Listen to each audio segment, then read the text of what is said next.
Ever wondered how a pizza and a star could possibly drag down the stock market? Well, let me tell you, it's not because of a cheesy topping or a star losing its shine. We're talking about the recent dip in the ASX 200, where it seems like everyone's favorite fast food, Domino's Pizza, and the Shining Star Entertainment were among the top index losers. Surprising? Definitely. But when it comes to the stock market, it's a wild ride full of unexpected twists and turns. Now let's dive into the details and see what happened on this fateful Monday. The ASX 200, much like a stubborn mule, refused to budge much and closed down by 25 points. The week, however, saw a difference of 15 points in the ASX 200, proving that even the most stubborn mules can be coaxed to move. Just a little. Now let's delve into the performance of different sectors. Imagine an Olympic race where each sector is a runner. In this race, Staples tripped at the start line and ended up being the worst sector performer. On the other hand, utilities sprinted ahead, flexing their muscles as the best performer. Can you hear that? That's the sound of the utility sector patting itself on the back.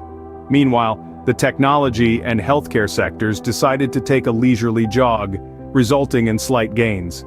They were like those runners who are just happy to participate and aren't too worried about winning.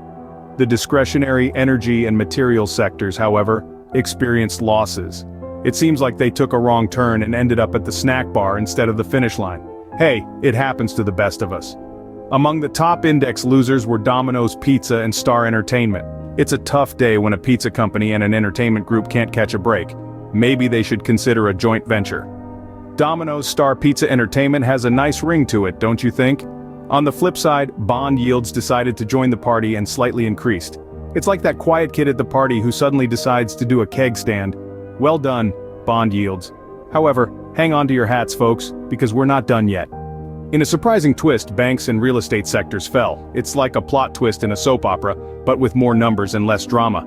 And in a surprising twist, bond yields decided to join the party and slightly increased. But wait, there's more. Across the pond, geopolitical tensions decided to heat up the party. Just when the stock market was getting its groove on, Iran and Israel started a dance of their own. Iran, not one to shy away from the spotlight, launched drones and missiles towards Israel. This wasn't some sophisticated drone show, mind you. It was more like a high-stakes game of chess, but with real missiles instead of pawns. This sudden escalation between Iran and Israel sent shockwaves around the globe, leading to significant shifts in the world market.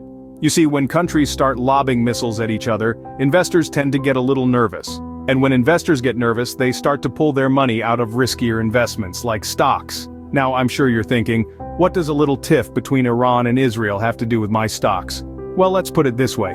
The global market is like a giant web, intricately connected. A tug on one strand can reverberate throughout the entire network. So when geopolitical tensions rise, the ripples can be felt by markets worldwide. Not to mention the Middle East is a significant player in the global energy market, so any conflict there can send oil prices soaring, which can have a ripple effect on everything from transportation costs to the price of your morning coffee. So while the world was watching the skies for drones, the stock market was busy reacting to these changes. So, after this roller coaster of a Monday, where do we stand? We've witnessed a whirlwind of market fluctuations, with the ASX 200 closing down by 25 points, despite a producer price index-driven rally on Wall Street. Staples took a hit as the worst sector performer while utilities triumphed as the best. High-tech and healthcare sectors saw minor gains, while discretionary energy and materials sectors bore the brunt of losses. Domino's Pizza and Star Entertainment, our shining stars, fell from grace and ended up as the top index losers. In the banking arena, things weren't rosy either. Bond yields slightly increased, and the banks and real estate sectors took a nosedive. Now, this might seem like a lot to digest, but these events paint a vivid picture of our current financial climate. So, what's the takeaway from this? Well, in the world of stocks, nothing is constant. Today's loss could be tomorrow's gain, and vice versa. The key is staying informed, staying resilient, and remembering that every cloud has a silver lining. So, the next time you see a pizza or a star, remember, they could just be the next big movers in the stock market. Stay tuned for more updates.